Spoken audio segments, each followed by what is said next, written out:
Welcome traders to the Elliott Wave Street weekly update. I'm Juan Maldonado and it's a pleasure to start the week with some of our trading plans. This week we're going to check the euro dollar, the euro pound and the S&P. Don't forget to subscribe to the YouTube channel and activate notifications so you will get all the content every week.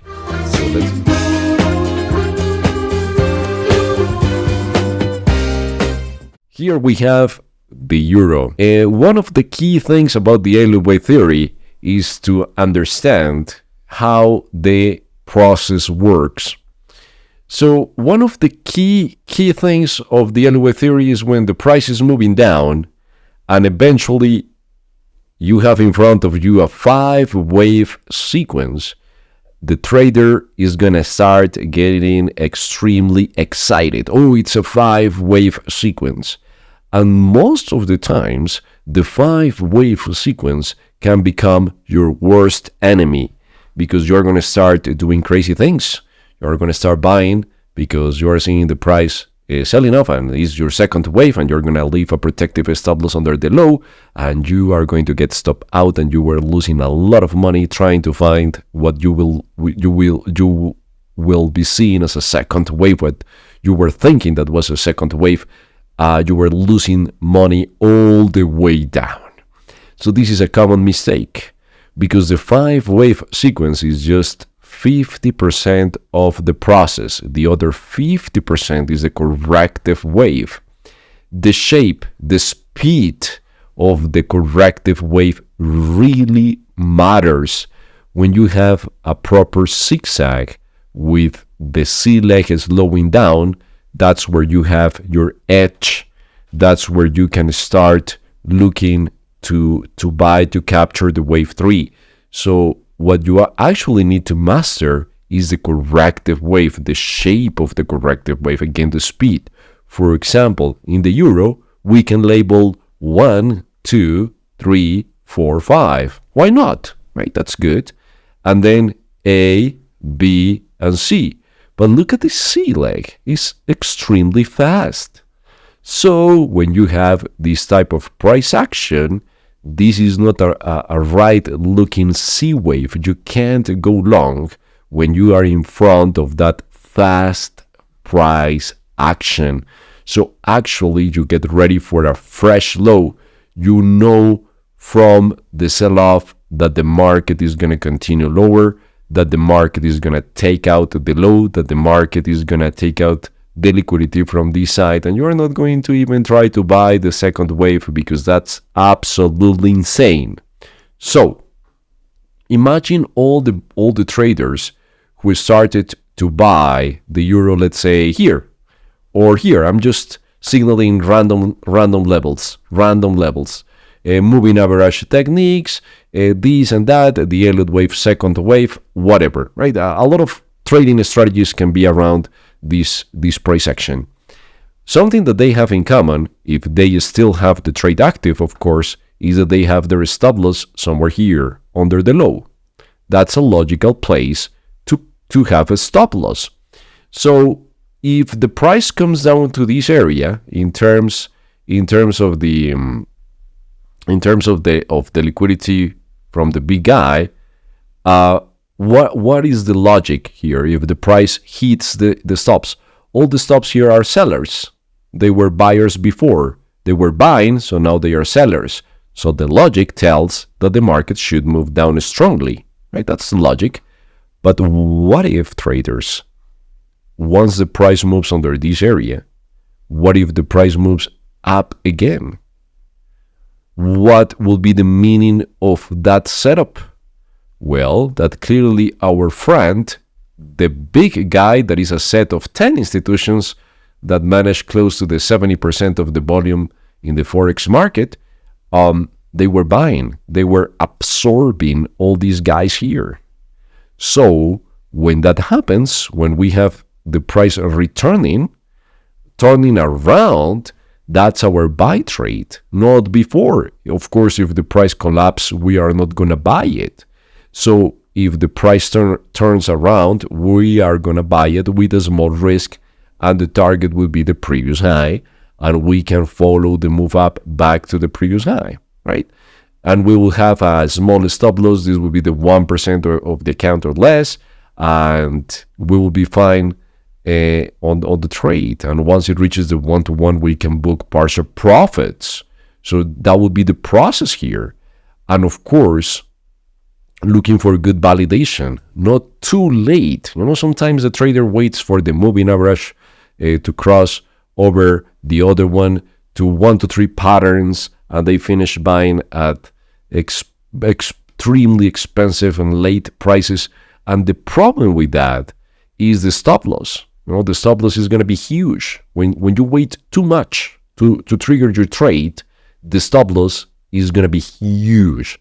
So that's important. We have two types of traders: those who gamble by guessing what's next, and they trigger too early, and those who look for a lot of validations and they trigger too late. And both extreme sides are extremely, extremely risky. So the professional trading comes with validation, but faster validation. That's extremely important in your process.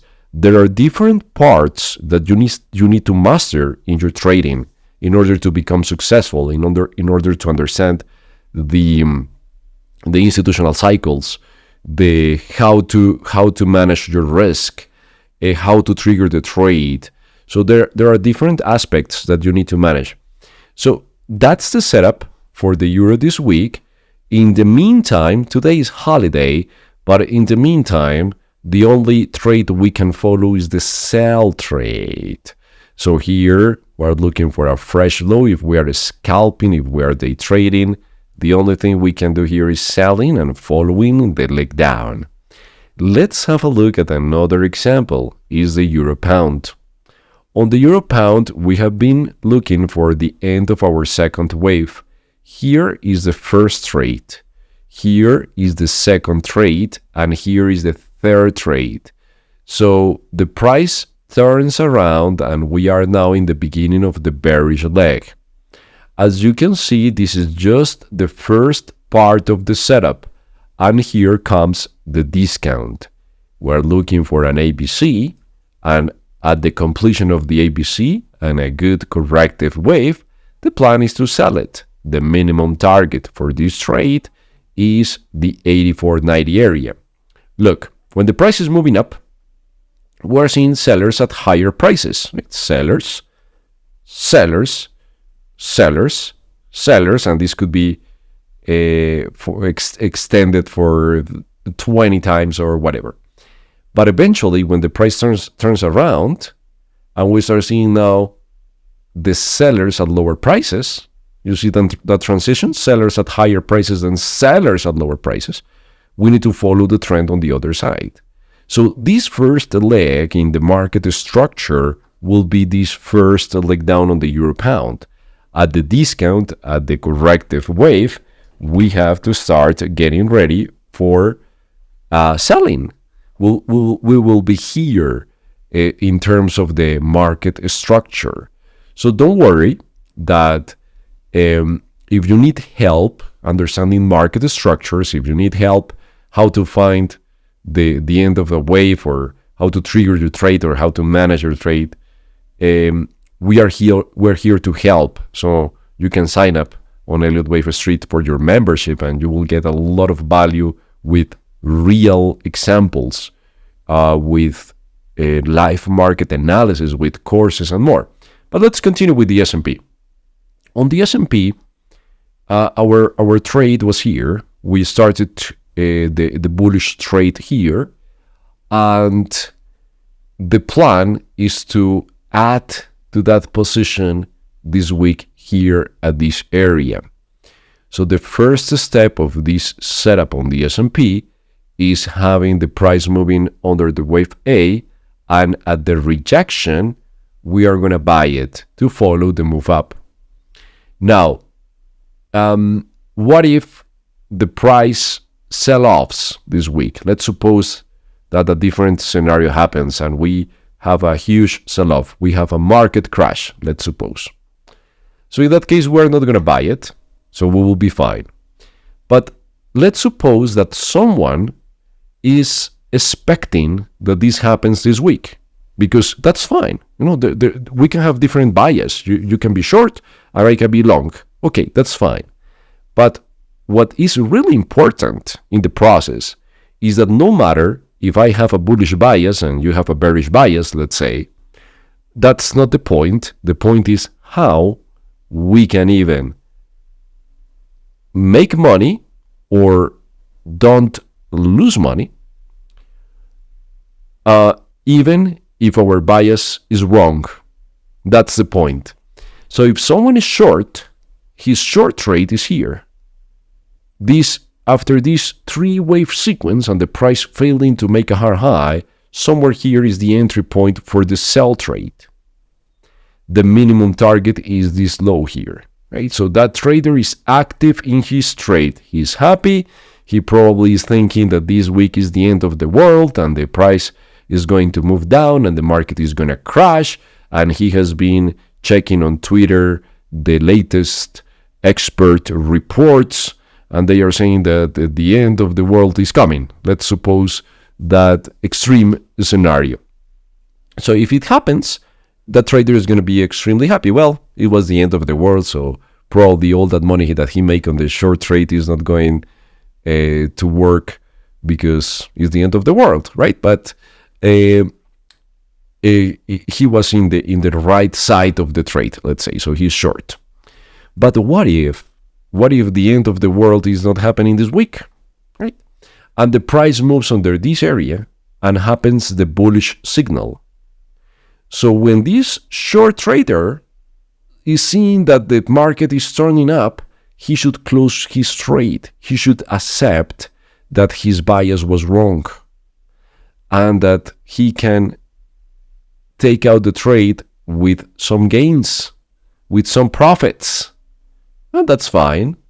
He can wait for the next end of the world, right?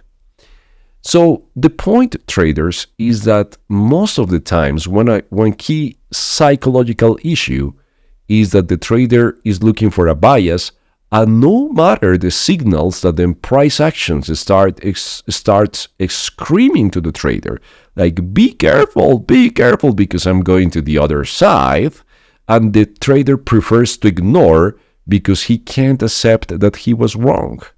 And that's a huge problem for the trader when he's not able to accept when he's wrong. I believe that this business is not a matter of who is right or who is wrong. It's a matter of who is making money, even if it's right or wrong. I think that's the real skill that the trader needs to develop, because nobody can tell the future. Nobody can read the future. But what we can do is understand the actual supply and demand. So one of the things that you are going to learn in the Elliott Wave Street membership is to find where you are wrong and you accept, and probably you can take the trade onto the other side and probably or at least have a break-even trade if you are too greedy, but never start doing crazy things when the market is telling that it's going up. If the market collapsed from here and you were short, great, but you are not going to buy it because you didn't have the signal. In the worst case scenario that you got the signal and then the price collapse, you have a 1% stop loss or less. So you are managing your risk. So it's a little bit interesting, all the process of the beginner. The beginner always is thinking in the wrong way, in the opposite way, I'm the best one in the world. I want to learn always how to be in the right side of the market, and that type of thinking is going to lead the trader to the disaster. So understanding when we're right, when we're wrong is part of the process. Accept that part of the cycle and act to make sure that we are not losing money, and better if we can make some good money. traders, this is pretty interesting. This is our setup on the S&P for this week. I'm bullish. I'm looking for that rejection to continue with the trend. Let's see how it's going to play out.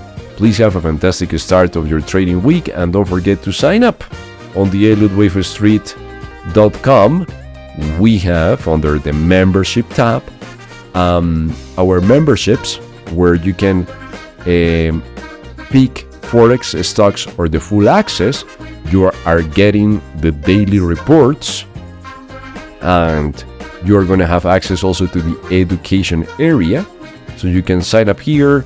You will get immediate access. We have a special price, just $19 the first month, and you will get immediate access to previous reports, to the daily market analysis, and you're gonna love it, and you're gonna see how your trading starts going to a different level.